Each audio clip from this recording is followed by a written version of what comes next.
Hello, people of the planet. Welcome back to my channel. This is Port Charles Public Radio, brought to you by me. My name is Abby. We're going to talk about today's episode.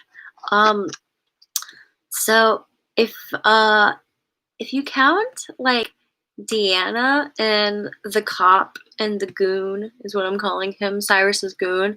I'm not going to count the two at the end. But if you count like these walk-on people, you know, who talked for like a second. Well, okay, let's count the two goons at the end too. 3 goons. Everybody, let's see. 1, 2.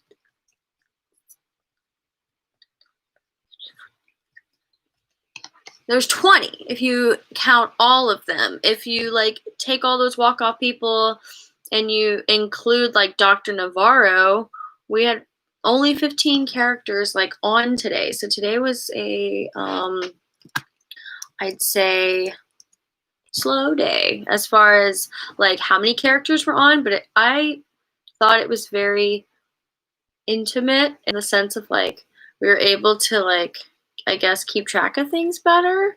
There was less people. I don't know if that makes sense. Anyway, Brando, to start the episode, is not skinny. You know, I was really concerned. Him coming back from quarantine, he was the thinnest looking actor out of them all, and I was concerned that he was too thin. But that guy, with his shirt off, just starting our episode, did not look like he was too thin. He just looked like he had no body fat, so that could have been it. That was, well, way to start the episode. And I'm just going to go ahead and say I'm glad that we're getting rid of this idea that he's working for Cyrus, because, I mean, I'm glad we need to work through the possibility of it, of course, because they don't know anything about him.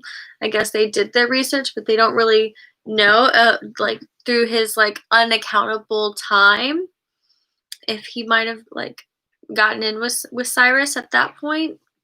So they're checking it out, and because they checked it out, Jason and Sam and Spinelli, now obviously seeing him getting beat up by Cyrus's goons and jumping in at the end, we can cross that off.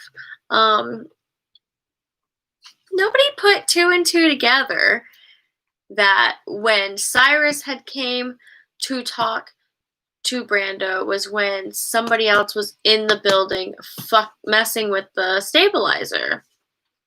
So, like, I mean, I don't know why nobody put that together yet. But I'm glad they did that flashback so we could see that that's what was going on. So we were all back up in that loop.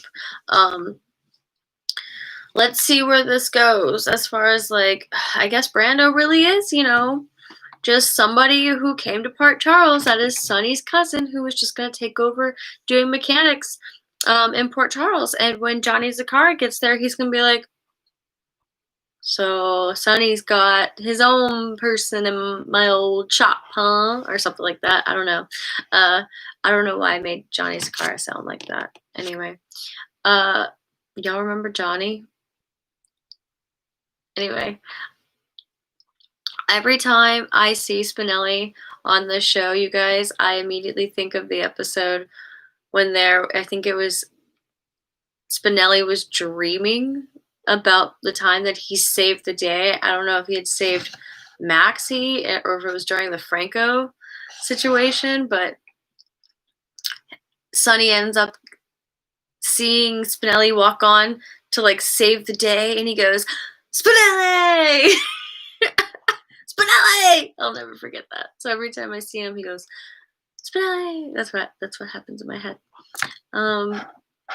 Anyway, That whole situation, I'm glad it's getting fixed. I'm so annoyed with Sam being pissed off at Brando for no reason. And today, her lips did not look overlined. She was still rocking that bright color, which I'm telling you, that bright pink is not Sam's color, in my opinion.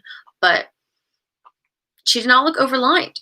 Now, it just looked like she might have had work done. She might have had some lip fillers because her lip had a certain, and it didn't really move, and it wasn't overlined, so I can't really blame that anymore.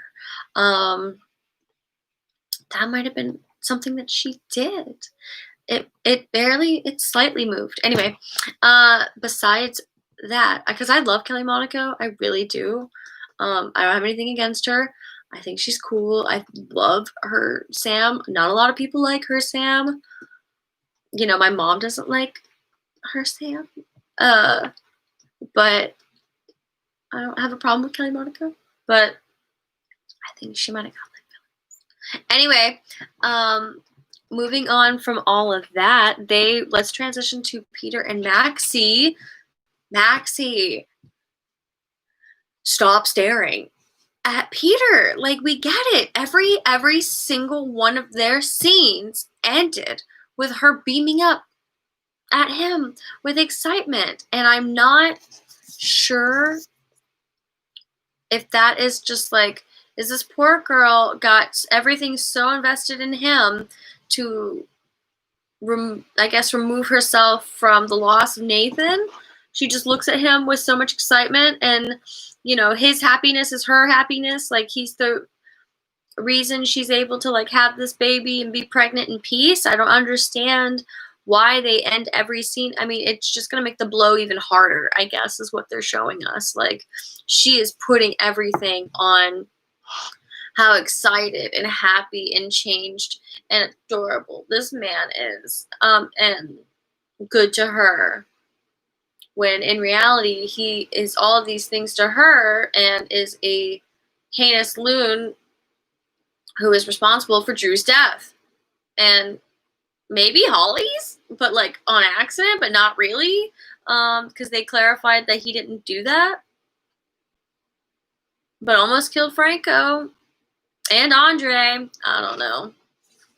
This is not going to be good. I was so upset with her staring at him the whole time. It drove me nuts. Like, I know it's the best angle, like, but still, that was not cool to just keep seeing her, in my opinion, just beaming at him, because Maxie, girl, you are your own person. Anyway,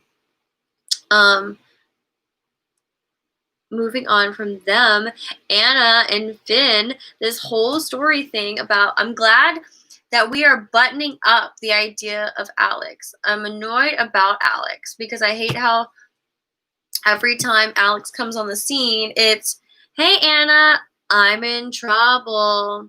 Come get me, click, or something's happening, click. Like, it's always a bait.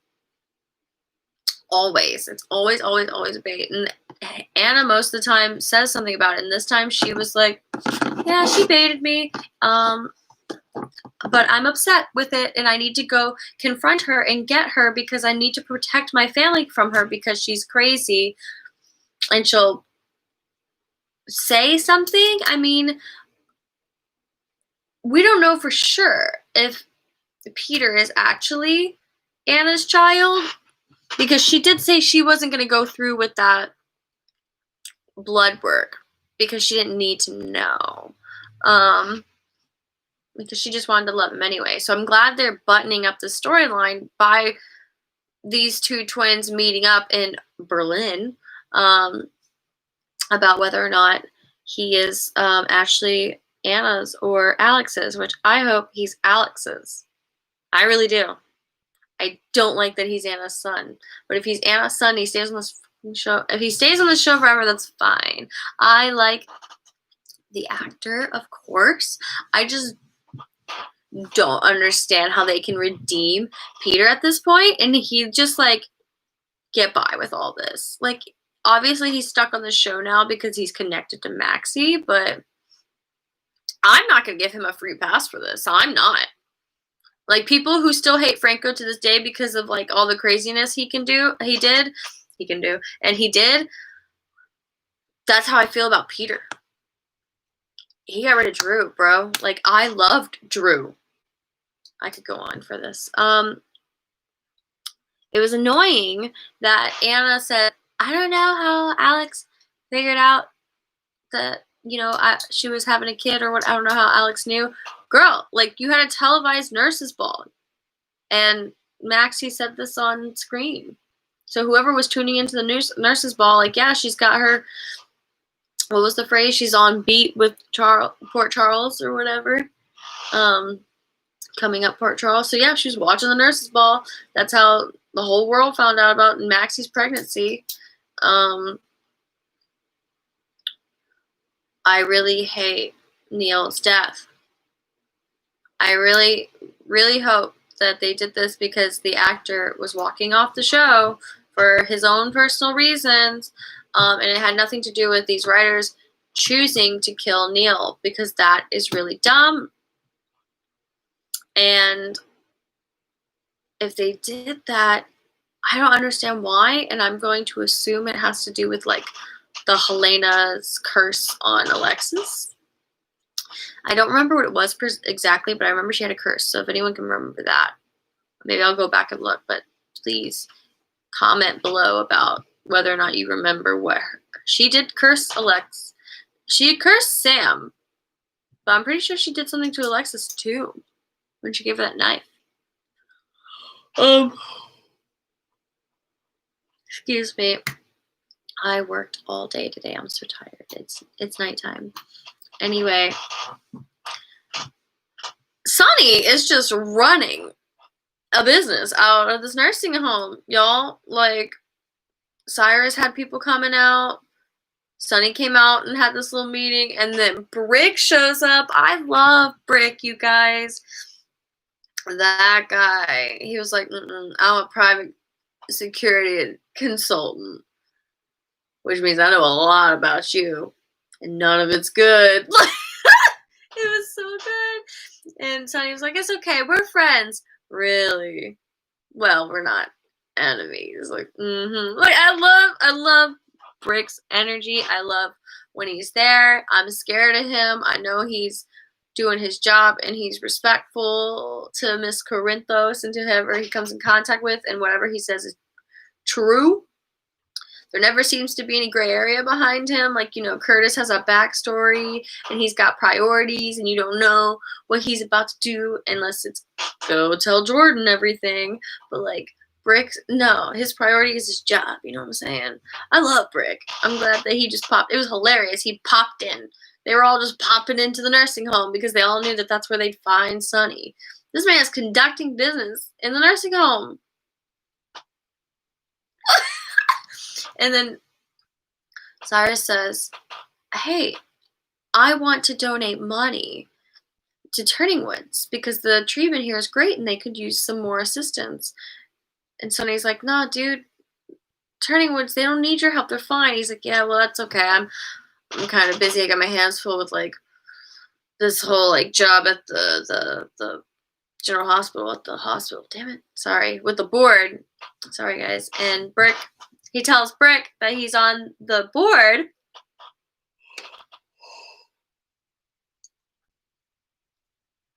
And they talk about why he's going after. I can give you 3 reasons why he's going after General Hospital. So he says, I'm way ahead of you. And he gets to the hospital. And Deanna says, Monica no longer works here. Neither does Bobby Spencer. They cleaned out their offices. They just finished cleaning out their offices. Cyrus Renaud fired them, or just fired them. Like, I don't know how she said it, but I'm like, how did he have time to do that? Like, how did that happen? Also, how does he have the authority to do that just because he just got on? It's not like he's the president of the board. How did he just make this authority, just being a board member, to dismember the head of cardiology and nursing? What? I don't know. I don't know. Yo, it's raining out there if you can hear it. Robert summing up to Olivia his love story with Holly and beginning it with, long story short, once upon a time, Luke and Holly had a love affair going. That ended. It'd been going for a while, and that ended. Luke went to the mountains to clear his head and got stuck in an avalanche, was presumed dead.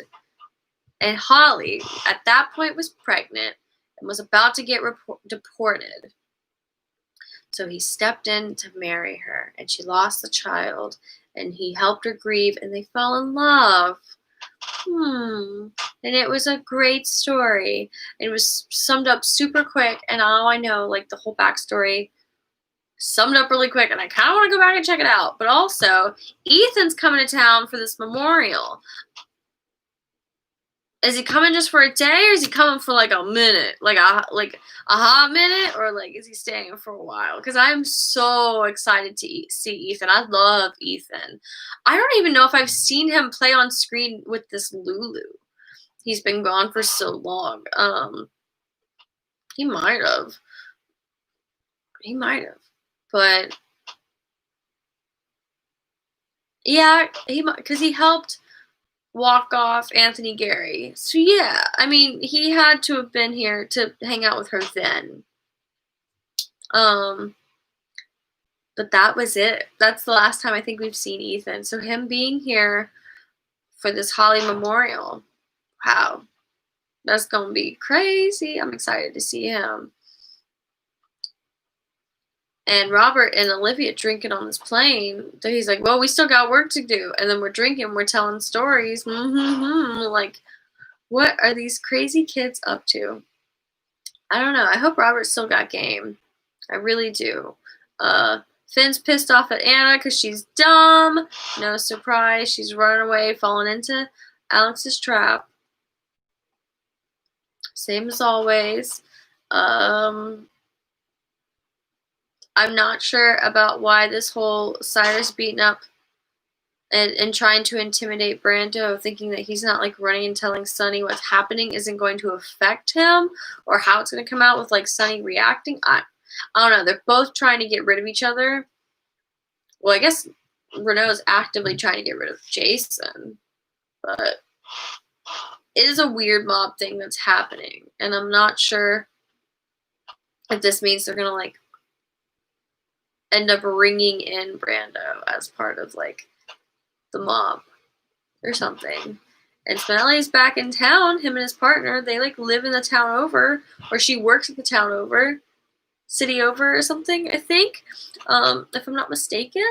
So I think they live in Port Charles, or they live in the town over. So we saw Dr. Navarro. I think we've seen her before. That's all I've got for today. Thanks for tuning in. I did not get to see the previews for tomorrow, but I'm off tomorrow, so I can watch the episode, I think, on time. Thanks for watching. Please comment or like, and I'll see y'all tomorrow. Peace to the planet. Bye.